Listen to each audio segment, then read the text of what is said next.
All right. So welcome, beautiful women, for being here and joining us in this conversation. I'm Jessica Hadari, and I'm here with Lisa Vallejos, with Angela Quintana, and with Mei Vu. And I'm going to give these ladies, just right off the bat, an opportunity to just introduce themselves to you and the amazing work that each of them are doing in the world. And then we're going to go ahead and dive into each of these women's deep story of transformation and deep journey around getting their tattoo or their tattoos. So without setting any further context, we're just going to dive right in and just allow these delicious stories to touch us and to hold us in all of our journeys of living as women trailblazers, leading with pleasure and divinely guided rebellion.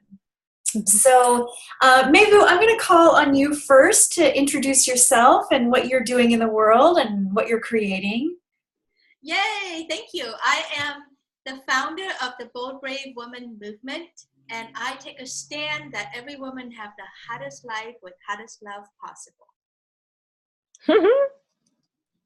Awesome. Gorgeous. And can you elaborate just a little bit more on some of the work you do with women? If you want to go just a little deeper into that. I was trying to be respectful of time. I appreciate that. Going into the water here, right? So I work with really angry, tired, exhausted women who've lost a sense of their beauty and their power, and they're so pissed off that they're alone. They work so hard and end up alone, and I help heal them so that they can find their way back into themselves and open up so that they can have the love and support that they want. And all women want to be like Jessica Hadari, beautiful priestess that is just graceful and elegant and everything, and they have a hard time getting there. So I help shepherd them through that. Awesome, beautiful. Thank you, Mei. Welcome. Mei and I go way back. We've known each other for a number of years now, so it was just so delightful to reach out to you and find out that you had a tattoo story and journey. So beautiful. Thank you for being here. Angel, I'd love to give the floor to you to talk about what you're creating in the world. So exciting. Thank you. So I'm Angel Quintana. I'm the founder of Holistic Fashionista, and I help women who are spiritual leaders, people that really want to change the world. They're light workers, they're soulpreneurs, and they're looking to build their business online. So I specialize with internet marketing, and my specialty really does come down to astrology. So I'm known as the business astrologer. And I am recently launched a botanica where I sell spells and potions for these beautiful ladies so that they look beautiful. They feel amazing. They manifest money. They manifest love. It's just going to be amazing. So I'm really gone full circle. I went to natural medicine school many years ago, and this is where I'm finally coming back full circle of not just being a business mentor, but also using healing in the form of spells and rituals and self-care practices. Beautiful. Thank you so much for being here, Angel. Awesome. And Angel and I are just meeting, but she's somebody that I've been following online for a while here and just love everything that she's creating. So glad you're here, Angel. Thank you for being with us. Miss Lisa. Hi, hello. I'm so glad to be here. I'm Dr. Lisa Vallejos. I am the founder of an actually brand new project that I've just launched recently, and it's called the Socially Conscious Revolution. And what I do is I work with female therapists, coaches, other healers in their journey from being socially unconscious to being socially aware and active in their communities, in creating intentionally inclusive practices that address some of the needs of women of color in particular, and that really teach them and help them on their road to empowerment for all of our racial liberation. I'm also a published author, and I do some diversity consulting with other big organizations. Gorgeous. And I don't know if you mentioned, I think I missed it in there, that you also, you've earned your doctorate. You're a PhD Yes. girl. Yes. Yeah, that's fun. Awesome. Beautiful. And Lisa and I also go back a few years, and she used to live in the Bay and has moved away, and I just miss her. I miss knowing that she's close by and loving that we can connect in these virtual ways. So awesome. All right, so we're going to go ahead and dive into tattoo stories, and I think we'll just go in the same order. So May, in a moment, I'm going to turn the spotlight. Oh, I should introduce myself. I always forget that part. So I'm Jessica Hadari. I'm the founder of FemTalks, but I'm also kind of recently launching a new business, opulentpriestess.com, that's really all about supporting women trailblazers to lead from a place of pleasure, and also to come at mending the world with divinely guided rebellion and sacred sedition. And it's just, I guess, what's near and dear to my heart is really just kind of coming out as witches and priestesses and carving out a place where that is just, completely embraced and normal. And in my little bubble it is, but I also recognize that it's not. In many, many places, even here in the States. So just expanding that conversation with other awesome, witchy, shamanic women. And I feel so blessed to know so many amazing women doing incredible work in the world. So more, please. So let's go ahead and transition to May. I want to hear your story. And May, just to know that at some point during your story, I will probably screen share the image that you sent to me. I'll kind of feel into when that wants to happen. So when you see that happen, just know that you can continue to share. I'm going to try to not be too distracting with that, but I definitely do want to share. It's such a beautiful, beautiful picture. So I want to go ahead and just give you the floor to just share your journey. Yeah. Actually, that would be a great segue, because there's a part 1 and a part 2 to this tattoo story for me. The part 1 was very innocent. I just was like, I was 42. I was a cool mom, and I had a sexual awakening, and so I now want a tattoo, and a tramp stamp of anything, because that's just what all cool hot women have. So I said I wanted a tattoo, and my boyfriend, he is super generous, so he gave it to me for my birthday. He's like, here you go, honey, let's go get you a tattoo. And what was so the first lesson around that was, I was so nonchalant about the whole thing. I was just like, okay, off I go, getting the tattoo, and schedule the appointment. I was going to go by myself. And my daughter at that time, she was 8 years old, and she's like, Mama, you can't go get a tattoo by yourself. You need us to be there for you. Like, how does this 8-year-old know what I need and support, right? And so I'm like, what? Why would I need support? I can do it. Classic, bold, brave woman, strong woman who's always on the go for something. So then my boyfriend was like, what? You can't go by yourself. I need to be there for you. And I'm like, okay, fine. You guys can come along. Big deal. And I got there, and we're into the tattooing, and I was like, midway there, I was like gripping to the chair, and I was sweating and like losing my mind. And my daughter was like running back and forth between the bathroom and me with cold, wet paper towel to put on my head to comfort me. And then my boyfriend, I was like hanging on for dear life, holding on to his hand. And I realized in that moment, God, how is it that I do not know the level of support that I need to do things in life?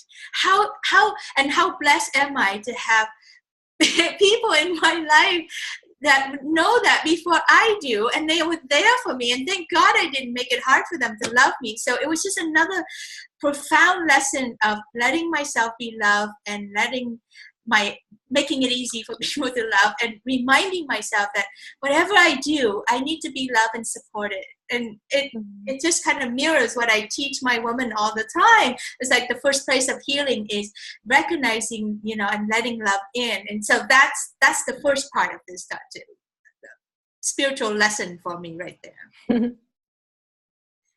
And then if you put it up, I'll tell you the second part. And the second part about this tattoo is that I chose, when Jessica asked me, what picture would you like to share? And I'm like, I have a milder version of this where I'm just naked in a hot tub and you see the water and it's very artistic. And this one is just really blunt and out there. And oh my God. And the spiritual lesson actually just happened by giving this to you and choosing to share this so publicly like this, is that it took me a long time to get here, to heal myself enough to, first of all, there's so much declaration in this one picture, right? It's like, here we were in a national park. This is at the White Sand Dune National Park. We were there early enough that there's hardly anyone there. And I took my clothes off and I'm like, oh, I want these shots. And buck naked out in the middle of, out in the wild, and people could have driven by and see or whatever. I didn't care. And so that was that freedom, and then to really expose myself this way and, flash the world with my vagina on the other side was just super fun for me to get to.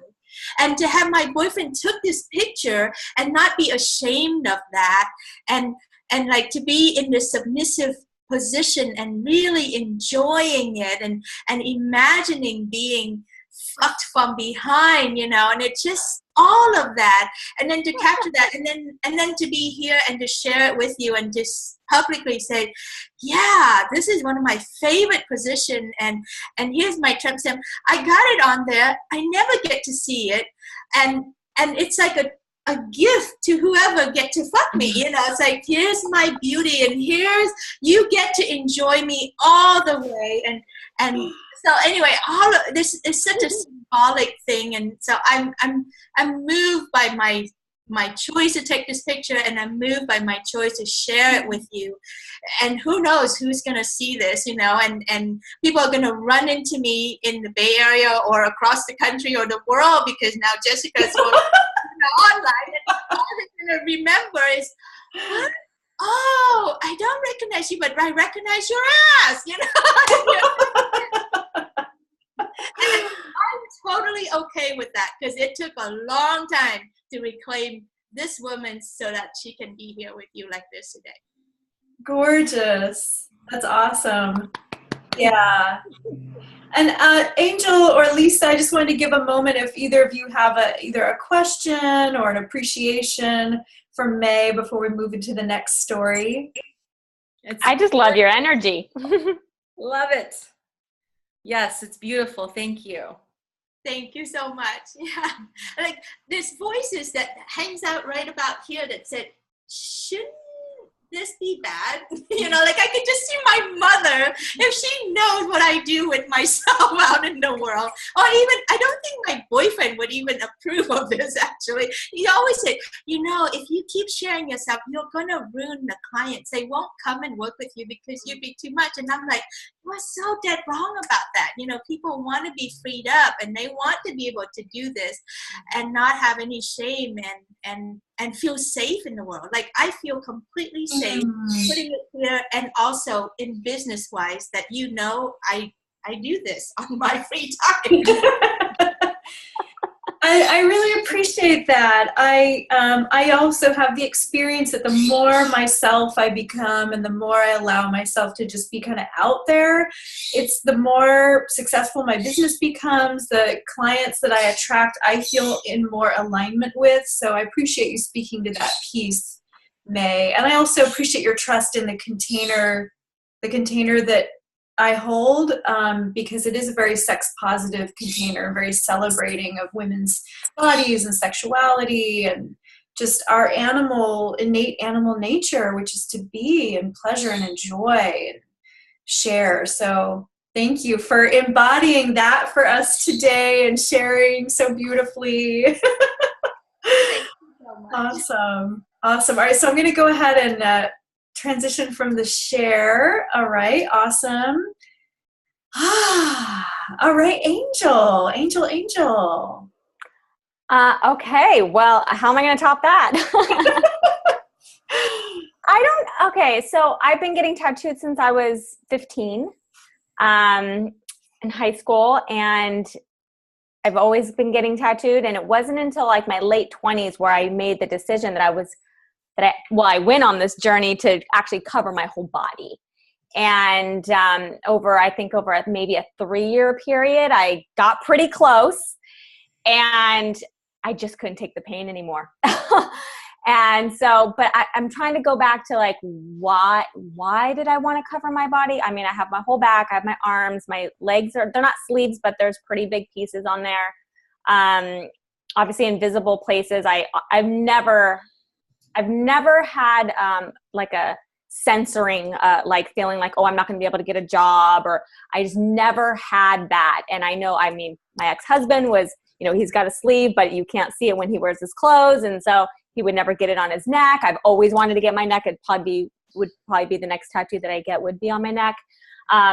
So I've just never had the fear that was going to hinder my work life. At that time, I had not started Holistic Fashionista, so it wasn't even that I was working for myself at that time. I just really like the look. I have obviously lots of trauma in my life. All my tattoos mean something. They're not just pictures that I picked off the wall. And it's interesting that I'll just say this briefly because I know we're short for time, but before I started Holistic Fashionista, I had another business where I was a clothing designer. And when I closed that business, I had to go back to my college job as a bookkeeper. And I was already at this point pretty heavily tattooed. So I had gone to Craigslist to post my resume. And I'm like, who is going to hire a bookkeeper that is completely covered in tattoos? So my subject line on my Craigslist, right? Well, I found out this is true. So I posted on Craigslist is the title with my resume was The Tattooed Bookkeeper. And I got so many calls, and I just kind of put it out there, and I literally filled my freelance, bookkeeping business at that time to get myself back off my feet after closing that other business. And I realized just how much people appreciate, first of all, authenticity and just kind of putting yourself out there. But secondly, just how important branding is. And that was my first, even though I didn't know that's what I was doing at the time, but now I've taken that knowledge into the work that I do with my clients today. And it's really owning who you are and just saying it like it is and just being okay with whatever that outcome brings. And for me, it was a very profitable outcome. I filled my client base, and I haven't gotten tattooed in several years now just because I did get really over the pain. So I didn't complete my goal of covering my whole body, but it definitely taught me a lot of things in the interim. Well, I want to give you an appreciation because it's still rare in the world of very successful entrepreneurs to see tattoos with men more so. I notice I am seeing more and more sleeves, but I think there still is in general in the entrepreneurship world that this kind of like, oh, I have to be professional or I have to be kind of pristine. And I love that you carry the professionality, you carry the heart, you carry this beautiful, you have this beautiful, pristine is actually a beautiful word that I would associate with your online presence. It's crisp and clear, and I can feel the heart. And that you do have the tattoos, it makes me lean in and be curious about you and want to know more about you. So I love that you experience that success, that you bring your whole self to the table, and that it really is that in itself is an attractor. So thank you for embodying that and kind of paving the way for those of us that want more visible tattoos. Awesome. Yeah. And I don't know if May or Lisa have any other appreciations or questions for Angel. I just love your freedom. I love your freedom, and I love your softness. Like, you have tattoos, but it's not. It doesn't have to be harsh. You're so feminine, and it's such a draw instead of a push. And so it's so good on you. And Thank I you. want to dive in and learn about each story of each tattoo. that's so touching to hear that. I mean, like, oh my God, that much, that many things that happen that you need to tattoo that. It's like, oh my God, what has happened to you, honey? Yeah, there's a story of art on my body about those events. So thank you. Yeah, it's given me some ideas about more things to talk about potentially on my podcast or in my vlog or something. I would love to have you on my podcast and the Bold Brave Woman Do it. You know, I want to hear at least an arm. Or maybe you said something on the ass. You know, what happened on the ass there? Absolutely. Yeah, and if there's any deeper story or tidbit that you would like to send to me to just kind of have along with this, I would love to have an in-depth look at whatever. Yeah. I mean, I'll have to give it some thought of like, because it's like people always ask me how many tattoos I have. I'm like, oh, honey, they're all blended in together. Like it's not one, there's no counting anymore. Yeah. Yeah. Awesome. Well, thank you so much for everything you bring, Angel. And Thank you. Yeah, for paving the way for us. Miss Lisa, you know, I totally realized we were actually going to have you go first and it skipped my mind. So let's go ahead and dive in, girl. It's okay. And I'm going to actually screen share from the beginning because yours is just so deep. And so as you talk, I'm going to go ahead. So you're going to see one tattoo. I have many more. I started my tattooing journey when I was 18 and I was a rebel without a cause. I just knew that I didn't fit anywhere and I wanted to fit somewhere. And so I was kind of like, I'm going to go get a tattoo because that's just what you do when you're like trying to find yourself. But this tattoo that you're going to see shortly is actually, there's a lot of meaning behind it. And I'm going to show you.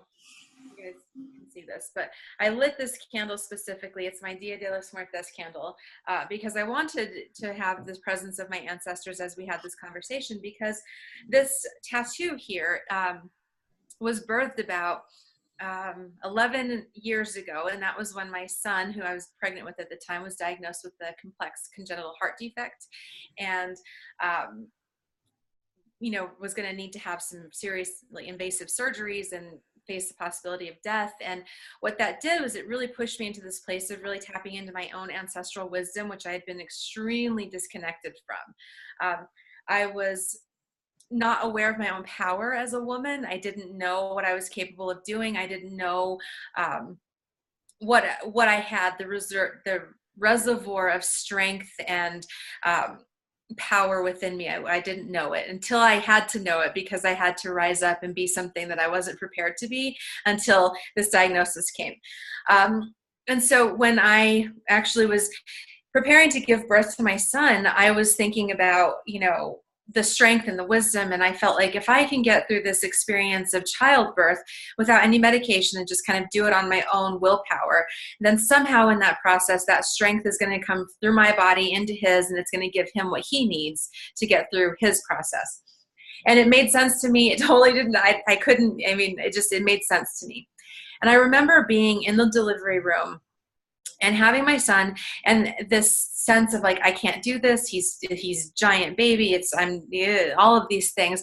And I remember this feeling of my ancestors kind of coming behind me and saying like, sweetheart, we've been women, like, you know, you come from a lineage of women who have done this for years, who went into the woods and squatted down and gave birth on their own. Like you are, you know, birthed of conquerors and kings. Like you can do this. And it was, and I did, and it was amazing.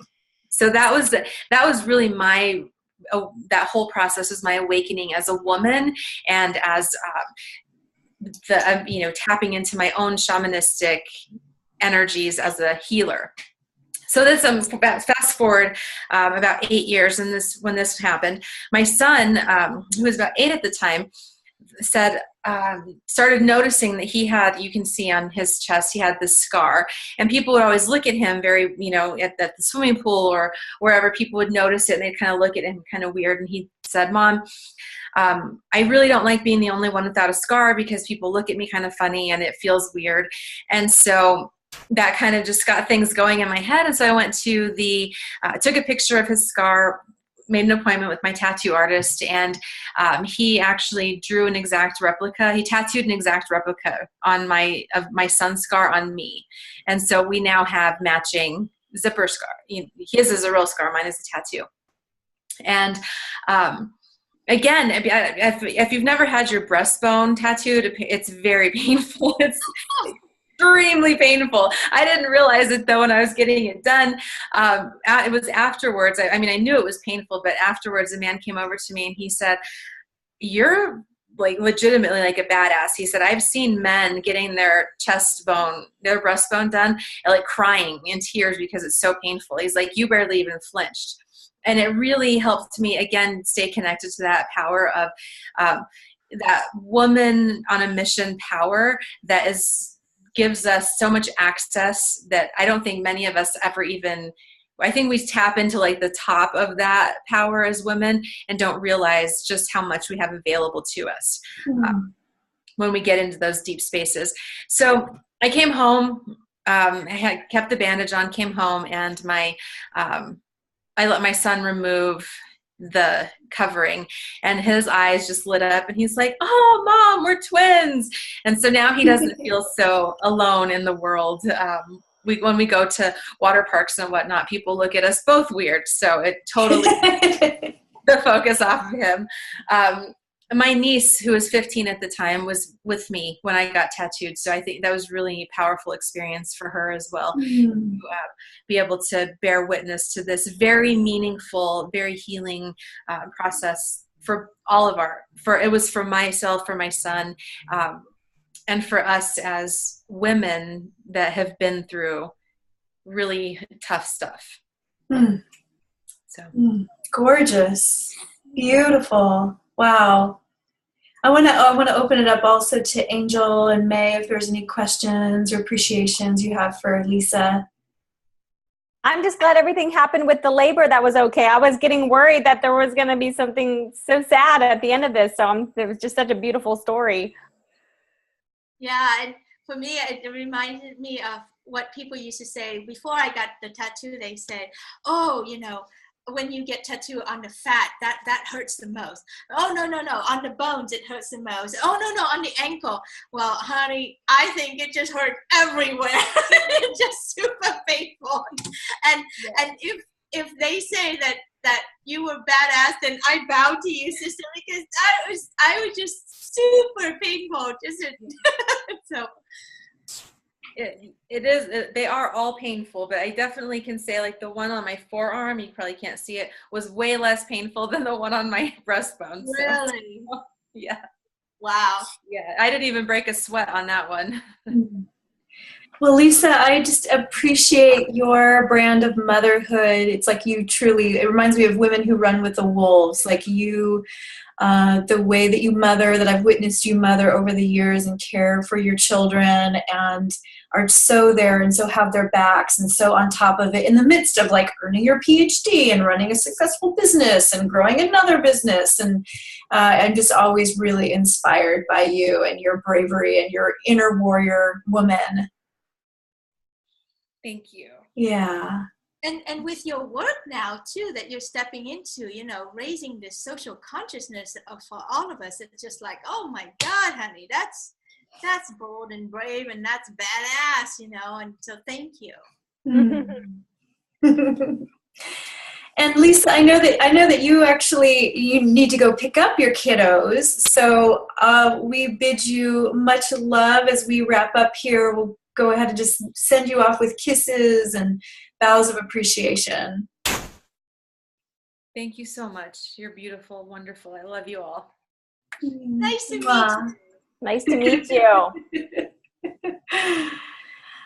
So yeah, I want to encourage you ladies who are here on the call with me today, May and Angel, and of course Lisa, who just left, to connect with each other. I was so happy to see this conversation come together and really like, oh, I really want her to connect with her and her to connect with her because of this and because of this. So I want to invite you to stay connected. And those of you that are watching this, as you lean in and are feeling touched by these stories or resonating with certain personalities or energies, to reach out in the ways that we've provided here, to reach out to May Vu and to Angel and to Lisa, and to visit their websites. And we've included links here and additional stories and deeper dives. So I want to encourage you to just go down those tattoo rabbit holes. Mm-hmm. And May Vu and Angel Quintana, any final words of wisdom or anything that you want to share with the women who might be viewing this today? Angel, you go first this time. Well, I mean, I think we're all going to be challenged to, face those hard, difficult times. And whether you decide to get a tattoo or not, I don't think that's the point. I think it's just to go through the process and to know that whatever happens on the other side, there's always a light. There's always a lesson. There's always a takeaway that is transformational. And if we're always looking for the transformation versus like the pitfalls of why it happened, we'll always be able to rise. And that's where you become a light to somebody else when you take that path. So that's my encouragement to those who are listening. Beautiful. Gorgeous. Thank you. For me, it's a tattoo is a representation of freedom. It's your body. You can do whatever you want with it, and it doesn't have to be a tattoo, really. It's like, it doesn't have to be a tattoo. If it's something else, do that too, but allow yourself to debunk whatever societal rules that put on you, whatever judgment. I mean, I find it so crazy that we still judge people on how to get a job because they have a tattoo. It's like, how freaking archaic is that? And why would you want to work for a bunch of idiots that would make that kind of decision?